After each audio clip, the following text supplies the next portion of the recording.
And we are live for the 33rd episode of the Bronx Bomber Bout podcast. I'm your host, Matt Loves Luigi, and tonight I'm with Andrew.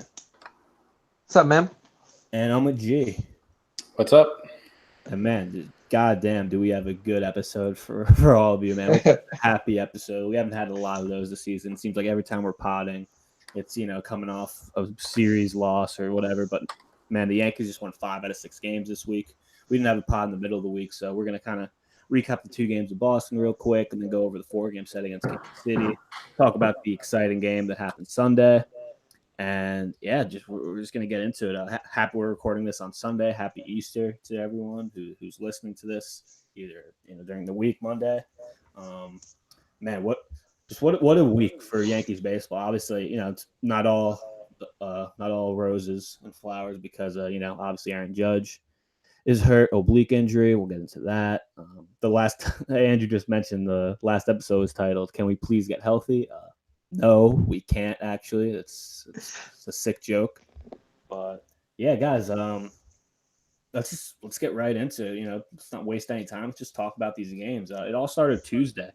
The White Sox series was a little bit disappointing, more frustration, more just angst. The Yankees weren't looking good. And then, the Red Sox came to town.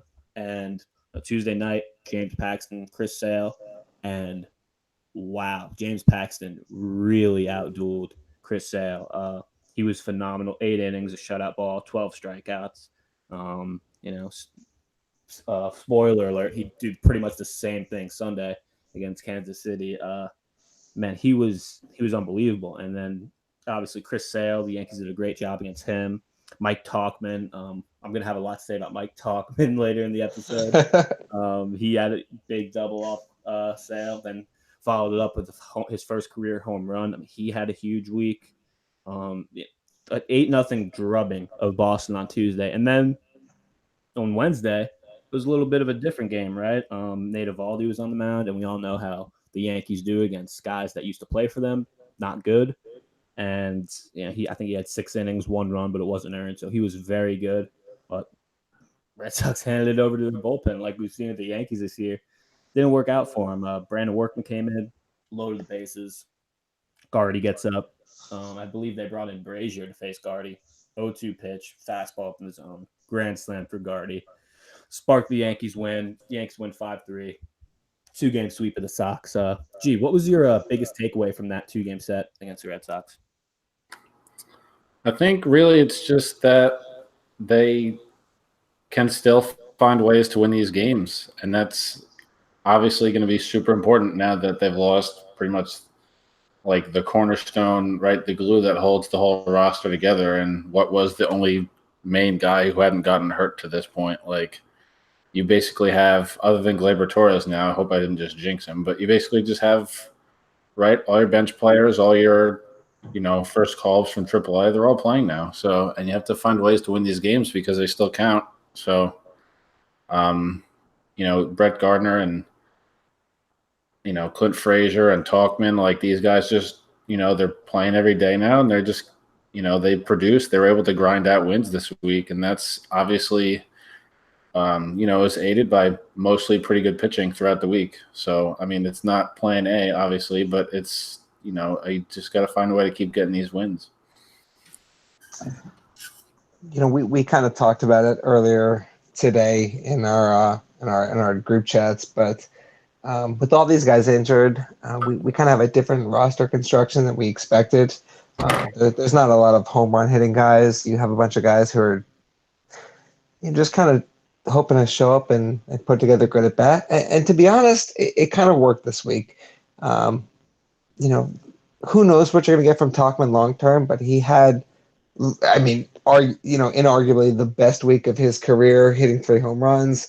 Clint Frazier continues to hit bombs left and right and be a force into the lineup. Gardner, the guy has struggled for the most part of the year, but you can't take anything away from him hitting a home run in arguably the biggest moment of the season, down 2 against the Red Sox late in the game. This is what the team is right now, and unfortunately, losing Judge puts just about every regular position as a preseason Scranton Wilkes-Barre Rail Rider guy. But I mean, they found a way to win these games, and who knows what Chris Sale's going to become later in the year. But I mean, they really kind of just owned him from the get go, and I love to see the team's aggressiveness, and it's good to see that they're not cowering away, knowing that guys like Hicks and Stanton and Sanchez and Gregorius aren't in the lineup, that the guys are rising to the occasion. Yeah, we talked about it a bit, Andrew. If this team was fully healthy, no one would be screaming up play, because trust me, there's a lot of people on Twitter that even when this team is fully healthy, they'll have a couple bad games where they don't produce, and it's all of a sudden, hey, play more small ball, right? Look, you're not going to play small ball when you have Gary, Judge, Stanton, Hicks, Glaber all in your lineup, right? You don't need to. Those guys are most likely going to produce. But when you have a lineup like this, it almost just, you naturally play small ball. It's almost like you don't need to force it. It just happens. You know, in that situation, in Sunday, obviously we're talking about the Red Sox series, but in Sunday's game, there was a great, a lot of small ball won us that game at the end. And, in this Red Sox series, it was just nice to see. Obviously, Clint is just raking everyone, but Clint just like getting a bomb off for Sale. It just shows you, man. This dude's a major league hitter. We've talked about his outfield abilities, or his lack thereof outfield abilities, and he's working on. He nailed a guy at home. I forget which game that was in. I believe it was Thursday, from right field. It was a beautiful throw. So I mean, he definitely has an arm. He's got some talent out there. I think it's a matter of focus, just learning to play that position better. But yeah, my biggest takeaway from the Red Sox series really was just this team's starting pitching needs to carry them. Obviously, Paxton Tuesday night was phenomenal. You're not banking on a performance like that every game. Obviously, like those are far and few between. But Hap start Wednesday. He starts off. He gives up the home run to JD in the first inning. Then he gives up another home run, I believe, in the next inning, a 2-run shot to Christian Vasquez. And it's looking like another terrible start. It's looking like his fourth straight terrible start of the year. And then he grinded through it. He gave the Yankees, he ended up going 6 1/3 innings, 3 runs. I mean, that you'll take that every time. If your starter can go into the 7th inning and get you 19 outs, man, and only give up 3 runs, that's solid. It was a great job by Hap. But yeah, getting 2 against the Red Sox, and obviously, the Red Sox just swept the Rays, 3-game sweep in Tampa, 3 close games. So I mean, obviously the Red Sox, despite their record, they're still a damn good team, and just like the Yankees, they're most likely going to figure it out. But let's move on to this Kansas City series, shall we? And no reason to talk about the Reds, those 2 easy wins against the Red Sox, right? Yeah, Thursday, Kansas City. This was the one game of the week that just didn't really go the Yankees' way. Domingo Germán started this one, pitched well, 6 innings, 3 runs, but 9 strikeouts over 6 innings too. But overall, the Yanks' offense just was kind of non-existent. They were just getting shut out. Only 4 hits in the game. Jonathan Holder still sucks. I mean, I feel like Jonathan Holder's been in every game this year. Like he's just like no matter. It's not even like a Boone thing where he uses them in the wrong spots. He just uses them in like every spot. Like he's just. I feel like he's had about 9 or 10 appearances this year, and he's given up a run in almost all of them. So Jonathan Holder, he was good last year, but man, he's been tough this year. Comes in and really for Ramon, kind of just puts the game out of reach with his shitty pitching. Yanks lose 6-1. And yeah, well, that was the one loss of the week, though. I think I said in the previous pod that this team needs to go 4-2 this week. That should be the goal, and they would reach that because Friday was another CC start, and man, how about fucking CC, man? In both his starts since he's got back, he's pitched 5 innings, both starts, right? Understandable, you don't want to push him, and hasn't given up an earned run in either start. The Friday start, he gave up a run, but it wasn't earned, and yeah, I mean, just Guardy and Tauchman both going deep again, fueling the offense. The bullpen was solid. I think Sessa in the 6th inning allowed a run, but still kept the lead intact. Yeah, the Yanks win this one 6-2. And guys, like we keep talking about CeCe, but I mean, how impressed have you guys been with CeCe so far? It's 2 starts. He hasn't allowed an earned run yet. CC is he's just awesome, man. Like you have to really appreciate him. And I think, it's being talked a lot about now that he's back and he's pitching again. Like the reinvention of CC since, when did he start to lose it? Maybe around like 2013 initially. Like, the reinvention of, pitching with like 89, 90 mile an hour stuff, having to use, you know, cutters and off speed pitches and all that stuff and be able to just really pitch to people instead of just throwing your 95+ mile an hour fastball by him. It's really awesome. And having him back, I think, on the mound, if he's going to pitch shutout ball, that's obviously that's what you want. But I think having him be there and be a leader and go out and perform on the field is just a big lift to everyone in the pitching staff. To be honest, I'm honestly not really all that surprised. There was a lot of talk in the offseason that Brian Cashman could have gone out and gotten a guy like Patrick Corbin or, you fill in the blank starter.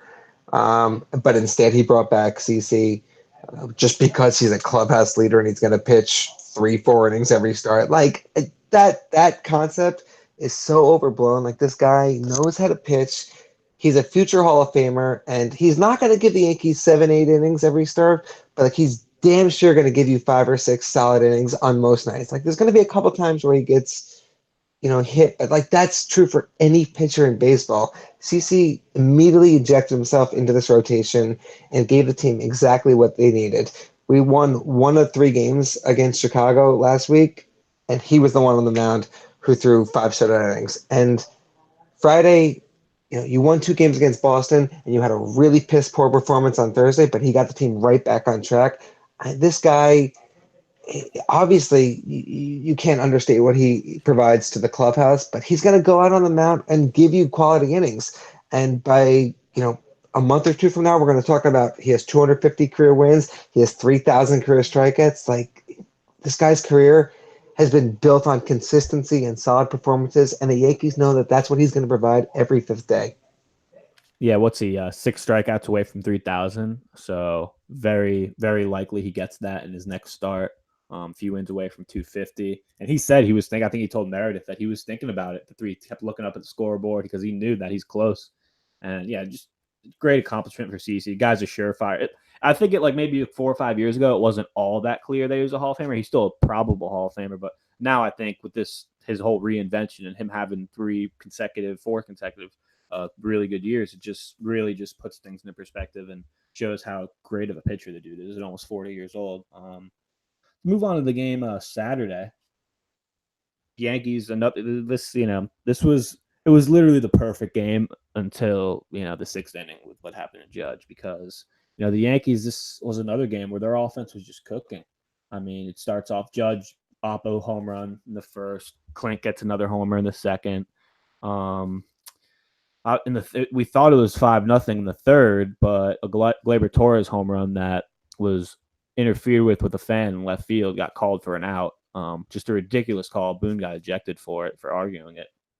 I couldn't believe it. I thought it was either going to be a homer or a double, but it turned out that the umpires assumed the outfielder was going to make a leaping catch over the wall. So, anyways, it really didn't matter because Mike Tauchman in the 4th inning, 3-run shot, his 3rd of the week, 3rd of his career, makes it 5-0.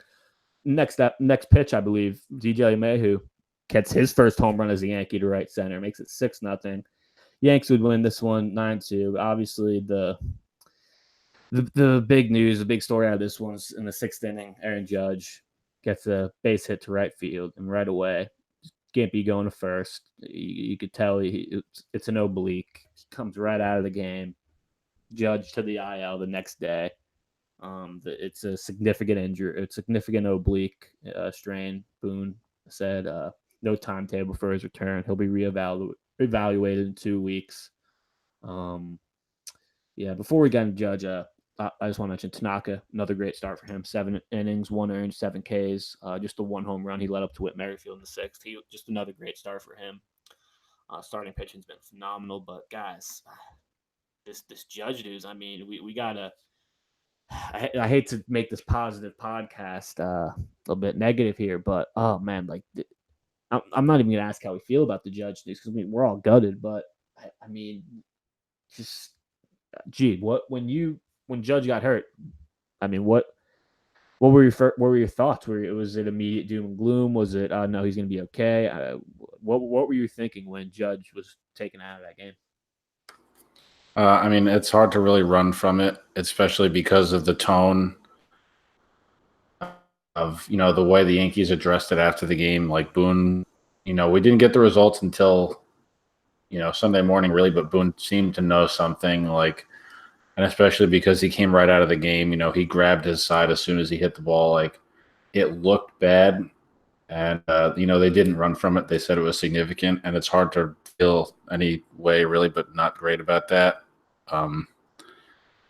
And obliques are usually pretty tricky anyway, so it's hard to imagine seeing him for, I don't know.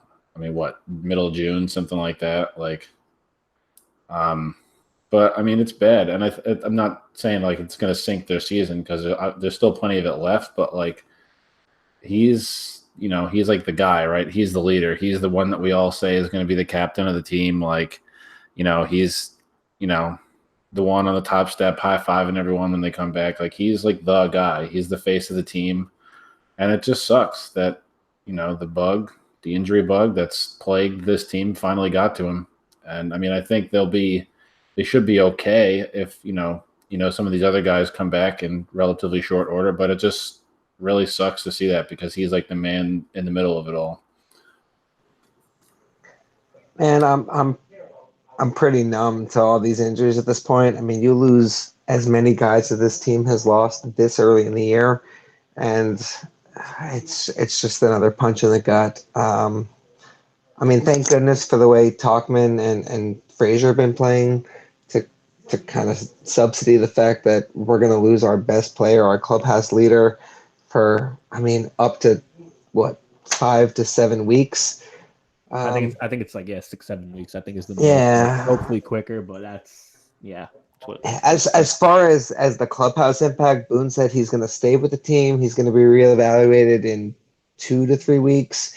But I mean, he's going to be traveling with the team. He's going to be in the dugout, every game. So I mean, at least they have that. But I mean, you can't replace what he provides on the field, in right field, and even just the impact psychologically that he has at bat. Even if he's not performing, if he has a game where he, is batting the 2-hole, 0 for 4 with 4 strikeouts. I mean, just the psychological impact he still applies to the opposing pitcher that game still trickles down through the rest of the lineup. I mean, there's no way that they can replace that. I mean, we have a little bit of good news that, Boone reported before the game, Gary is going to be rejoining the team in LA this week. Stanton's not far behind him. Hicks will be probably playing in some minor league games by next week. I mean, those are all good signs, and the sum of the guys we're going to be getting back will ideally surpass the negative impact of losing Judge by himself. But he's been more or less the team's Iron Man, the one guy who will fight through injuries. We know what he went through in 2017 after he injured his shoulder in the home run derby. Michael Kay kind of really captured the moment best during the broadcast yesterday, Saturday, I should say, if you're listening on Monday. The stadium was dead quiet when he got pulled out of that game. I mean, every fan in attendance knew the impact. It wasn't just like, oh, okay, Judge is hurt. We have someone running the bases. It was like, oh, shit, this is bad. This is really bad. This is the bad place. Yeah, it was such a, are you fucking kidding me, vibe. It was just like, all right, no. Like, and everyone knew it, and everyone felt it, and there was no way to avoid how bad it was. When I knew what it was bad is when they were just showing Judge when he walked back in the dugout, and he just let out a loud, audible fuck. That F-bomb was that's when I was like, God, it's bad. If he's screaming fuck, like no one knows themselves better than that, their own person.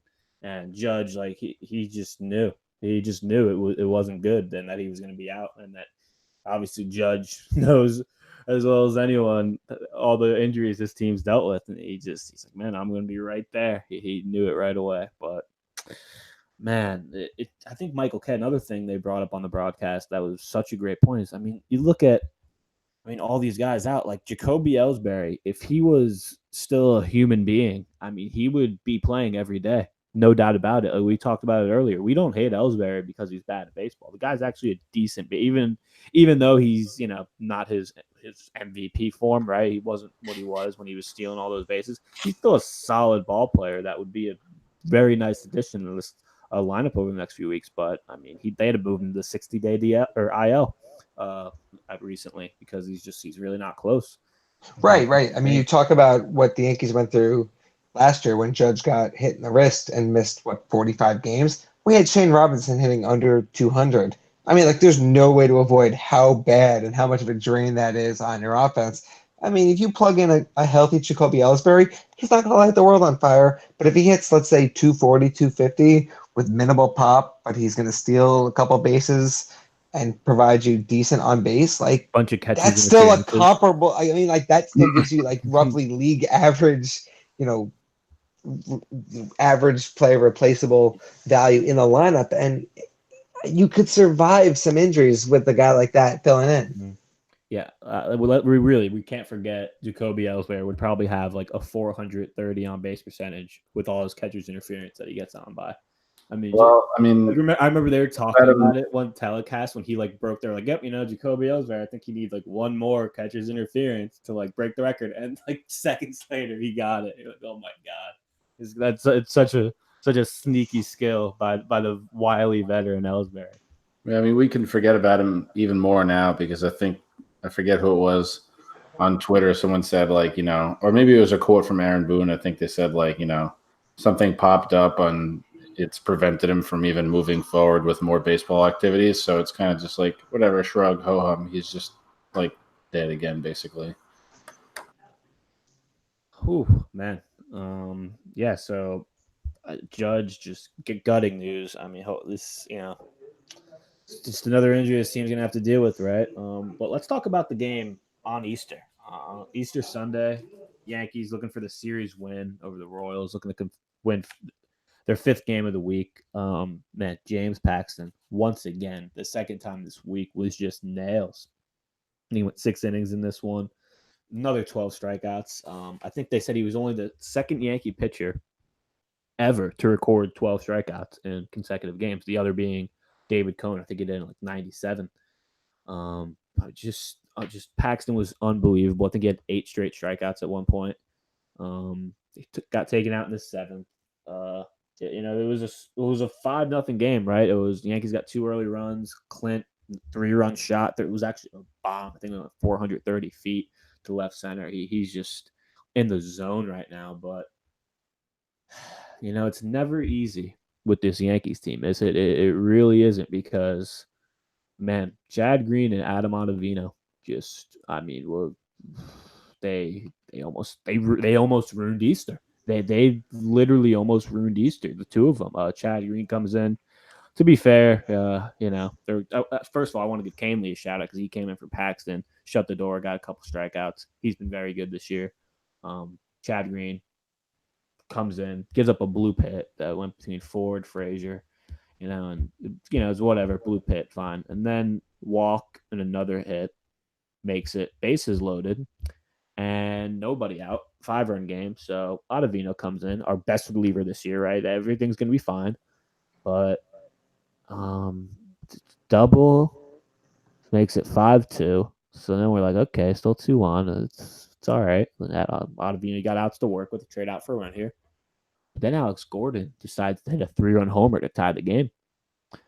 And then the next pitch, Dozier hits a solo home run to take the lead. And in literally the blink of an eye, the Yankees went from leading 5-0 to losing 6-5. And man, I almost canceled Easter. Like I almost just called everything off. I almost kicked everyone out of my head. It was bad. It was really looking grim there. But man, this Yankees team, like I've said before, they just never stop fighting. Bottom of the 8th, right back at him. Austin Romine, RBI single. Game goes to extras. The Yankees get 2 on in the 10th. They have Tyro Estrada making his first major league at bat. They have him bunt, lays down a perfect bunt, put it second and third, So 1 out. perfect. Like, just you could not place a ball better than he did, right? If you said, all right, place a ball where you want it to go, roll it with your hand, you couldn't do it better. I mean, it was just honestly perfect. Tough situation for the kid in his first major league at bat, especially against a guy like Ian Kennedy, who's been very good this year. Not the closers usually aren't easy to bunt against, right? Because they usually have some hard stuff. They're usually throwing a lot of junk. So especially in that spot in the game when everyone knows you're trying to bunt. And Austin Romine comes up. He had already had 2 hits on that day, and he gets a third hit, third RBI. It probably would have been just a sac fly if the outfield was playing normal depth, but goes over their heads, walk-off single. Yankees win 7-6. I mean, might be one of one of the best wins of the season by far. The Yankees bullpen, Green obviously almost blew it, but Chapman, Britton, and Canely were all great. Obviously, Paxton was great. Man, what were you guys' thoughts about that game? That was an awesome game on Sunday. That was like a genuinely feel good victory. I mean, I felt good. I was glad that they won, but I just think that this is the kind of game that the Yankees really can't afford to have. Like, it looks bad because they were winning 5-0, and the bullpen didn't pitch well. Like, those 2 guys, Ottavino's mostly been pretty good, so I'm not worried about that. Chad Green has been catching a lot of flack because he really hasn't been pitching well. So, I mean, hard to really argue bring him into a 5-0 game. It's just, the Yankees with all their injuries in the lineup, they really can't afford to, to have what's supposed to be a strong point of their team, fail them like this. And it, not even a 5-0 game, but like, a 2-1 or a 3-0 game, anything like that. And you can't really, you're not going to be able to rely on Austin Romine, getting 2 or 3 hits and tying the game for you the next time around. Chad Green, I feel bad for the guy because he was really good a couple of years ago, and he really hasn't been that great since then. And I think back to 2017, Chapman had that really bad stretch. Betances had that really bad stretch. And Joe Girardi demoted them, right? He brought Chapman into the 7th inning a couple times that year. So I think Chad Green, probably needs to, be bumped down a little bit. Luis Sessa's been pretty good, pretty useful. Ottavino's been good. Britton's been mostly pretty good. Canely maybe moving up a little bit, getting back to where he was. Like, I think that there's some stuff in the bullpen that needs to be ironed out. And Holder, I wouldn't want to see him too much more, but I think Green needs to maybe, take a bit of a break. And, but yeah, the Yankees really can't afford to play this game with the bullpen or with their pitching. Their pitching really has to carry them, and, they don't have that margin of error to play with right now. I'm going to echo what Matt just said there. Like, obviously, with the team they have right now, with the lack of offensive firepower, this isn't a game that you really can afford. If you take an early lead, you have a good starting pitching performance. It's the kind of game that a team like they are constructed right now just needs to ride out and get the win. They're going to have to win a lot of ugly, gritty games like this. But, you also noted that you may need to knock Chad Green down a peg or 2. I've been pretty critical of him since about midway through last year. I think he had something like 17 straight scoreless appearances at midpoint of last year, and then kind of the wheels fell off. How much lower leverage can you have than coming into a 5-0 game? Yeah, it's not like he's coming in with men on base. He's got to get out of a jam. Clean inning, you have a 5-0 lead. That's pretty low leverage, and even then, he kind of choked. But despite all that, I really loved what I saw today from Tommy Canely. Maybe Boone pushed Paxton a little too much. He did throw 110 pitches in his start against Boston earlier in the week. So 6 innings, 12 strikeouts, probably put, no need to push your luck there. But Canely came in and shut the door, threw a couple of really, really nasty 90-mile-per-hour changeups that just baffled the Royals hitters. And ultimately, what else can you say about Austin Romine, who, as of right now, until Gary's back later in the week, is your everyday starting catcher? came through with not one but two clutch hits. Talkman obviously led off the 10th inning with a double down the line. That was huge. Um, these are the games they're going to have to win. Obviously, they had a 5-0 lead. You think they would kind of just ride that lead out and kind of coast to the win on the back of their starting pitching and bullpen. But when the bullpen fails you, for the offense to pick them up and kind of win an ugly game like they did today, until they get back guys like Stanton and Judge and Gregorius and Hicks and Andujar, it's going to have to be wins like they did today. So that was encouraging. Yeah, it was just that's the thing. It was a feel good win because it went from being literally almost a nightmare. Like it was because look, there really was just almost one bad half inning that entire game, right? Like the rest of the game, we're up 5-0. Everything's Paxton striking everyone out. Frazier hits another home run. Everything's looking good, and then a 6 spot happens, but we were tied 10 minutes later. It was almost like nothing happened. Chapman looked really good. So did Britton. And yeah, it's a situation with Green.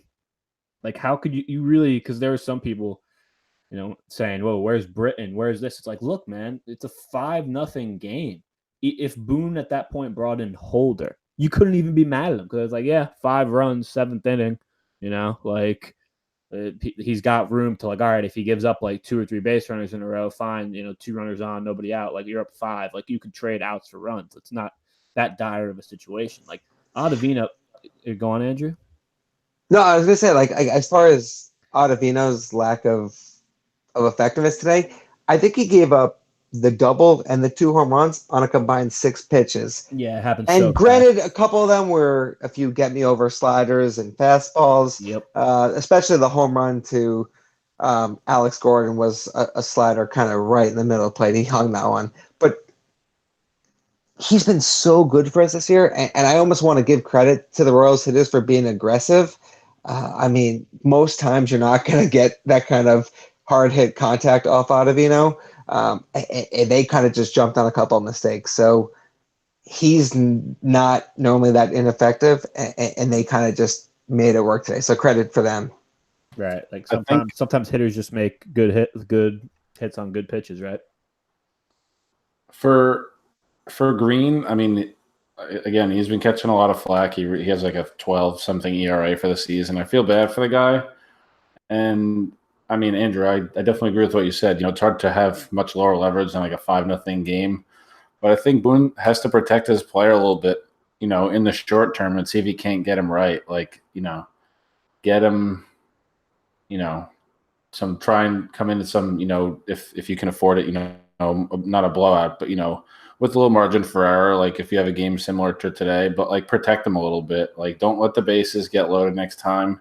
If you see he doesn't have it and, a base runner or two, just don't let it get to that point because I think it's not really helping him. He's not getting any better as the situation gets worse, and it just puts them in a bad spot. But I don't even think it's a matter of effectiveness. I think at this point it's the fact that the guy throws a 95-mile-per-hour fastball right down the middle, like 75% of the time. I mean, his thing when he was really effective in 2017 was that he had the long stride and he had that 95, 96, 97-mile-per-hour fastball that played like 100 because he had the long stride like a David Robertson had. But the book is out on him at this point. Everyone knows the guy throws 75% fastballs, mixes in a couple of sliders. If they could just sit on the fastball, everyone knows what's coming. And it's at a point where he doesn't have a couple bad outings here or there. Like Holder makes a couple bad pitches, but he still looks good against a couple other batters. Chad Green just throws the same pitch, and players are just waiting on it and teeing off on it. Yeah, he just has like if you want to pitch how he pitches, throwing a lot of like if you're a relief pitcher and you want to throw a lot of fastballs and you're not, sitting high 90s, you better have pinpoint accuracy because really MLB hitters are just going to rip mid 90s fastballs that are in the zone.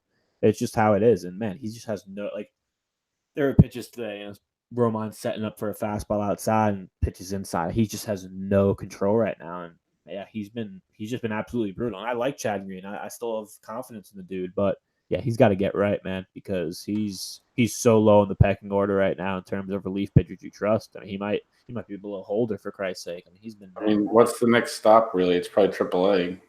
I mean, I'm not If sure he if they're gonna struggles go. enough, maybe. Yeah, Yeah. I don't think we're there yet. But man, if this keeps up, then yeah, he might need a maybe. Obviously, you can't afford to just put anyone in the IL right now. But maybe if this keeps up in a few weeks, maybe just give him like a hey, he's hurt, but really he just needs 2 weeks to just reset and like refresh because yeah, it's not been good for Chad Green. Ottavino, yeah, he threw a couple duck sliders today, but I don't think you need to worry about him too much. I mean Right. And again, he kind of got out of that jam. yeah. I mean, he like I said, And look, they it's got not they like, got 3 extra base hits on 6 pitches, and then he got 3 outs after that. I mean, it was a and look, couple weak pitches, and Kansas City was aggressive and they took advantage. But I mean, he still buckled down after that and got 3 outs, bang bang bang after that. and here's what I was saying. Like, look, I hate to criticize Boone for this because you really did need to get Green out of there, but it's really not easy for anyone to come in with bases loaded, nobody out. Like you're right away forced to like, hey man, you don't have an open base. You can't like just walk. You can't just come in and like mess around and throw a couple of junk balls, like and get behind 2-3 out. Like you have to come in and attack guys right away. And a lot of times for relief pitchers, that kind of messes with their psyche. It's not just having runners on base, not just having a clean inning. It's having the bases loaded and needing to throw the ball in the zone. And for a guy like Ottavino, that just doesn't mix well a lot of times. So I don't know, man. If I think Boone had to do that again, I think he would have left Green in for maybe like one more batter because maybe he gets maybe it's a ground out, maybe he gets an out. Like just give Ottavino like an out, give him like some. Don't put. I really just don't believe in putting guys in a bases loaded no out situation unless it's like a 1-run game and the game is about to be over if you don't take this guy out, right? Like it was a 5-0 game. Like what was the worst thing that could have happened there, right? 5-0 game, Chad Green base loaded no outs. He gives up a grand slam. You're still winning. Right, even if that happens, then you bring Ottavino and he's up 1 and he has a clean inning with nobody on. So yep. I'm not going to get too into Boone about that, but I'm just somebody that does not believe in putting a reliever in a bases loaded, nobody out situation, unless it's like the end of the game and it's a tie game, right? That's different. But in a 5-run game, I think he should have maybe left Chad Green out there to get out of his own mess. But hey, nevertheless they got the win. 2 clutch hits from Romine at the end of that game. The Yankees are 11-10 now. They're 11-10, a game over 500. Too early to talk about where they are in the standings, but I mean, just look, man. This is like the whole, like almost the theme of this episode. That's something I've been pushing for the last few days. This team just needs to keep grinding, man. They just need to take it game by game. They're gonna lose, more games than Yankee fans want, obviously. But I think I said a week ago, if they could just be 500 at the end of the month, or at or around 500, they're cruising because once they get healthy, it's just going to be like just imagine like if this team is let's say this team they might never be fully healthy, but let's say they're mostly healthy by mid-June and they're at that point 4 games over 500. Well, it's like, hey, we've been playing 500 baseball with Gio Urshela and Mike Tauchman and just a bunch of guys who really aren't major leaguers. And we've still been over 500. And then you get back Giancarlo, you get back Gary, hopefully you get back Didi, Judd. All these guys are going to come back, and it's just going to be like an injection, a shock. It's really, this team needs to keep grinding. They really, I know this is such a tough ask, but man, the starting pitching was just phenomenal this week. I mean, just Paxton 2 great starts, Tanaka a great start, CC a great start, even Happ and Herman. They both went 6 innings, 3 runs. Those when those are your quote unquote worst starts of the week, your guy going 6 innings and letting up 3 runs, man, that's winning baseball. So guys, I'll start with you, G. Who is your player of the week? If you had to pick what, there's 3 there's 3 kind of like main. There's really only 3 choices. Like 3 guys. Like obviously, hate to just like take that away from Romine, leave him as the odd man out, but there's 3 main guys who I think were the players of the week. G, who's yours? I'm gonna go with Clint Frazier, and I think it's he was out all last year. They thought he was okay in spring training, and they thought that maybe he would need some time to shake off the rust because he really didn't play much last year. Injuries put a quick stop to that. He was up with the team pretty quickly. And now even more with the injuries, he's going to be, maybe finding himself hitting 4th like he did today or, 5th. in the lineup. And this week he was 10 out of 29. He scored 4 runs. He hit 3 home runs. He hit the big home run today to extend the lead. And the 7 RBIs. He batted 345 for the week. And we heard a lot, when they acquired him a couple of years ago about, the quote unquote legendary bat speed. But I mean, no one seems to really be fooling him these days. And I mean, the bat looks fast come through the zone. It really does. So, I mean, he might not be like a quote unquote, home run hitter like the guys that they lost out of the lineup due to injury, but he hits the ball hard. He hits it with authority, and he's hitting it to all fields kind of. So, I mean, it's, he had a good week, and I mean, I can't imagine he's going to be going anywhere. To be honest, I don't know how the Yankees demote Clint when they're healthy at this point. I mean, he's playing too good of baseball right now. For me, I'm gonna say the week's MVP was James Paxton. I mean, what else can you say about a guy who goes 14 innings, strikes out 24 guys? I think the stat that Yankees PR tweeted a couple hours ago is that he's the first Yankee ever and only like the 11th or 12th pitcher in Major League history to throw consecutive scoreless outings with 12 or more strikeouts. I mean, the guy is as locked in as you can possibly get. And coming off a really bad series loss to the White Sox last weekend, came out on Tuesday night and absolutely dominated the defending champion Red Sox and backed it up today with 6 more innings, shutout, 12 strikeouts. I mean, the guy is more than we could have imagined when we traded away Justice Sheffield. If you go back to the trade for Andrew Miller a couple years ago, the Yankees got back Sheffield, who of course became Paxton, and Clint Frazier. I mean, those 2 guys this week were inarguably the most important players on our team, and it's just incredible, how much crap that the Twitter GMs will give night after night for Brian Cashman. Oh, we didn't sign Manny Machado. We didn't sign Bryce Harper. We didn't do this, and that. But James Paxton has been everything the Yankees could have needed, especially so that Severino's out for who knows how long, July possibly. I mean, he is our ace right now. Tanaka's quote unquote the number 1 guy, but Paxton has been our best starter. And I'm so excited for what he's going to be able to bring every 5th day for the rest of the year. Yeah, so you guys pick Clint and Paxton, obviously both great weeks. I'm going to go with Mike Tauchman, and look, I'm going to start off right now. This is what I said about him on our last episode. Complaint of the weekend, just overall our biggest complaint. I'll start it off. Alex just mentioned him. I am so fucking sick of Mike Tauchman. Like, I am just so sick of having to watch Mike Tauchman. Like, he doesn't know what he's doing up there. Like, you watch. So that was our last episode, and since then, Mike Tauchman 6 for 17, 5 extra base hits, 3 home runs, 8 RBIs. He's playing good outfield. He's a good base runner. I mean, this guy knows what he's doing out there. Like, well, look at this. Well, what the hell happened over the week? But no, in all honesty, he was phenomenal this week. I mean, it's funny because no one, when he hit his first home run, it was his first big league home run, and like no one even knew it. They said, like he said to Clint on the bench, like, that was my first home run, and Clint was like, "Wait, what? Like, really? Like, shit, dude, we got to fucking like." He like telling everyone in the dugout. I mean, this dude, like, he was such like a mystery. Everyone he was literally the most hated Yankee after that White Sox series. He was just looked so bad, and all of a sudden this week, man, he has an approach. He's putting balls out to right field, just phenomenal by Tauchman. I mean, you talk about guys stepping up. You talk about guys, next man up. I mean, Jesus Christ, dude. Mike Tauchman, just what a week for the dude.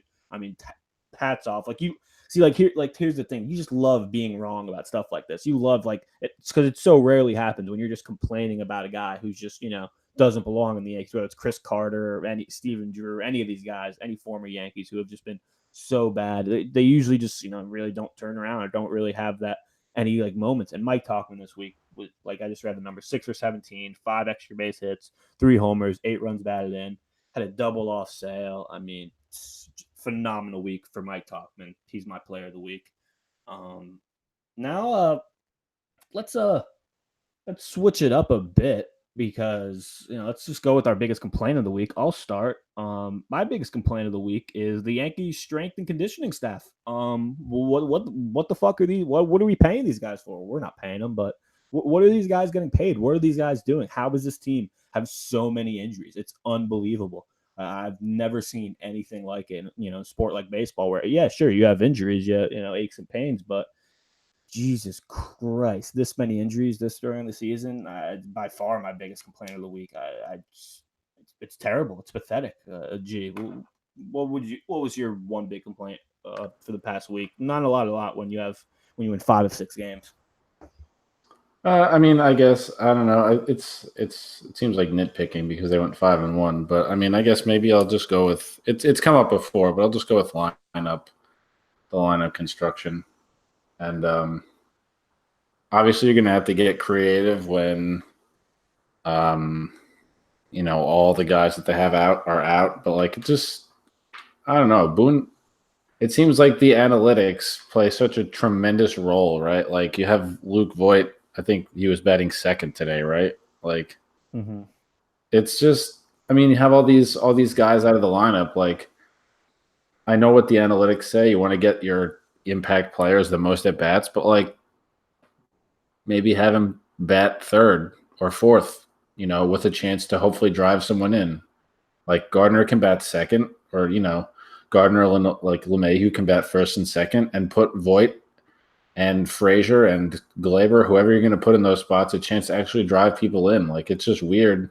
Yeah, Voit coming up second. We always complained about that for Judge. Like, it's just annoying. I mean, the bottom of your lineup at this point is going to be, Romine and, whoever's in the lineup, Wade or Talkman or whoever. But, like, they still have enough major league quality hitters where they can put together, a decent top 4 or 5 in the lineup.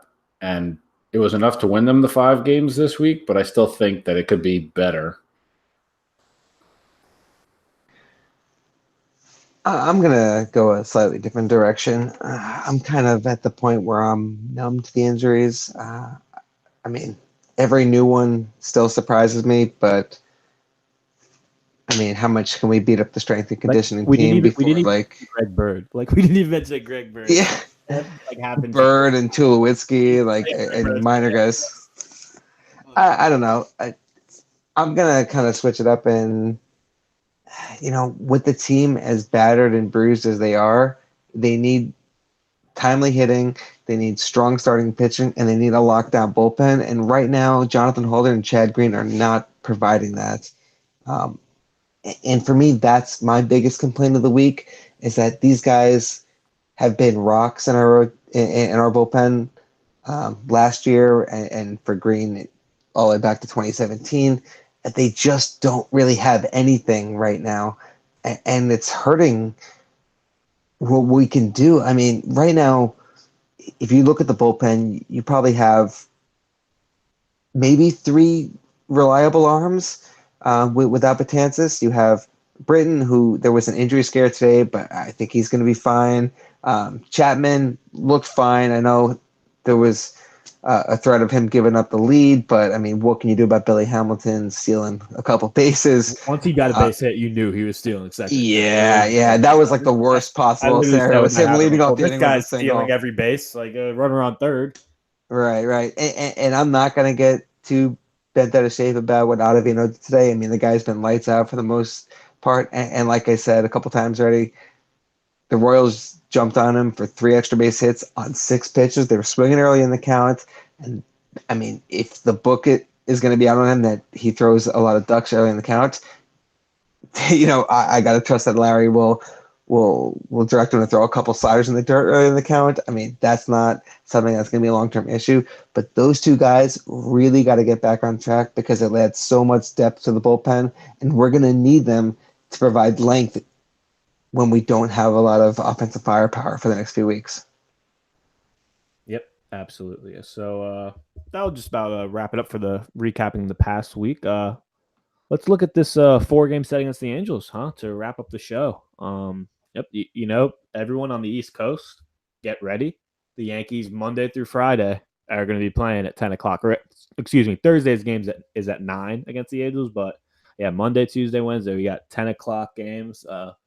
Man, those late games are brutal. And the late games, the games out west, they always seem to somehow to go 3.5+ hours, and it's like 1 a.m., 1:30 when the game ends. But yeah, the Yankees are playing the Angels. The Angels are 9-13 at this point, not having too good of a season. The pitching matchups Monday will be Hap versus the Dark Knight, Matt Harvey, who's had a terrible start to the season. Domingo Herman versus Stratton. Sabathia versus Pena, and then Tanaka versus Cahill. So the Yankees pretty much have the pitching advantage in all 4 games. This should be a series where, even as battered as they are, should at least win 2 games. They have the Giants in San Francisco over the weekend. But guys, how are you feeling going into this series against the Angels? Team's banged up. We should have Gary back Wednesday, so that's a positive. Really, I'm just looking for the starting rotation to really, just continue to shine. Hopefully Hap has, because Hap, his last start, it was solid, but it still wasn't like great. He still gave up 2 home runs. Hopefully Hap could really have his first great start of the year.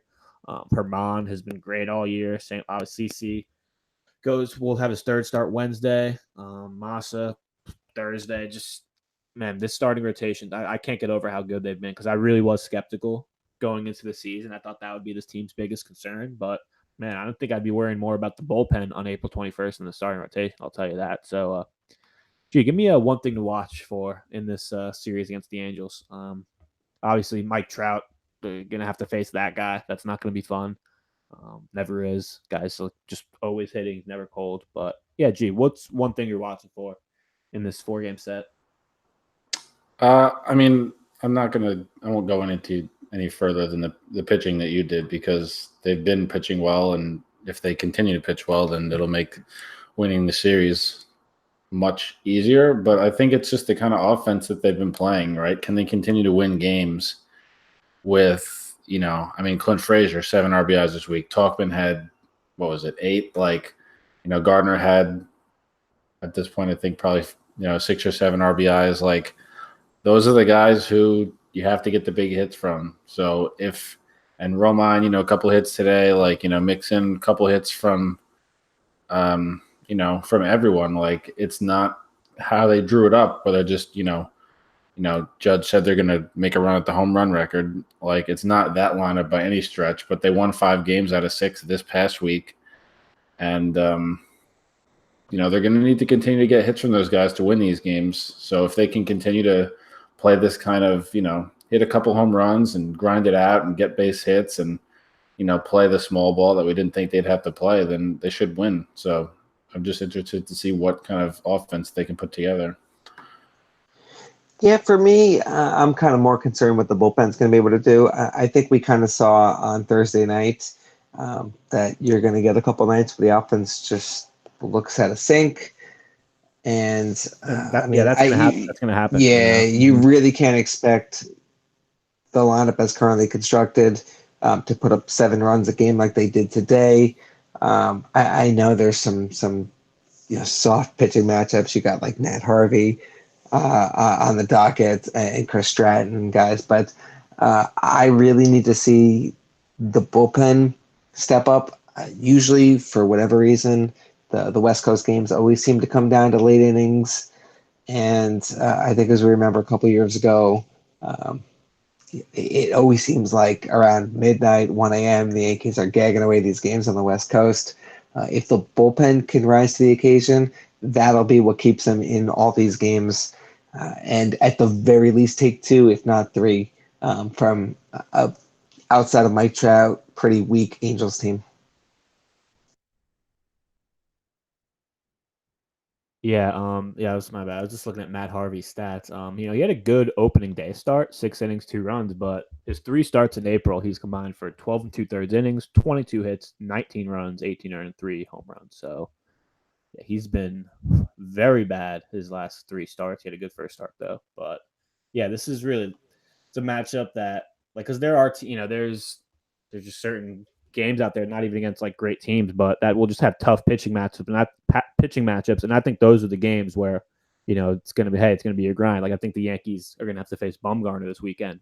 Don't be surprised if that game, if Bumgarner just shuts down the Yankees, because really this lineup and this team overall right now is susceptible to that. You're just going to have games where they only score a run. Maybe they get shut out, because, man, because look, even a fully healthy Yankees team, that's going to happen too. So you damn well know it's going to happen to a team that's mostly injured. So, yeah, you just don't be surprised if they have one of those duff games or one of just a total flop game like they kind of did in the series against the Royals, right? First game of the series, you kind of come out just almost a lifeless game. You score one run in the first, and that's it.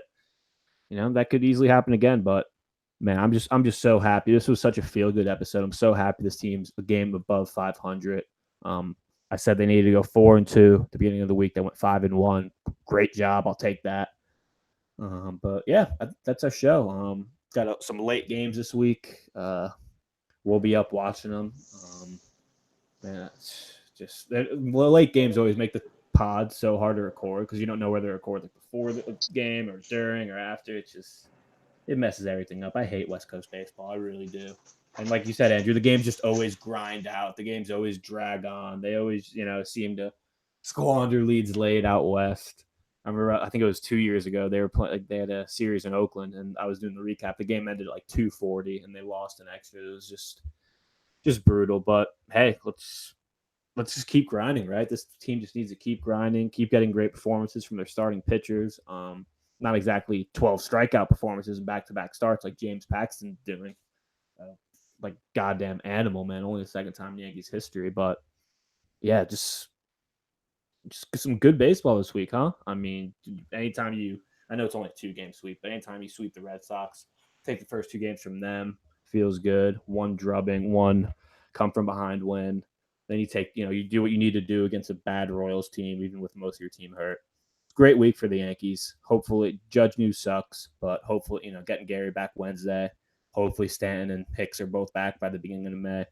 And that's all we got. Andrew G, you guys have any final thoughts? There's something in the water at Yankee Stadium. That's all I got. Yep. I'll agree with that. Andrew, Yeah, nothing for me. Nah, I'm good. Well, everyone, this was a good Easter episode, right? For Luigi, for G, for Andrew, this was the Bronx Bomber Battle podcast, and the Yankees are over 500. Let's go.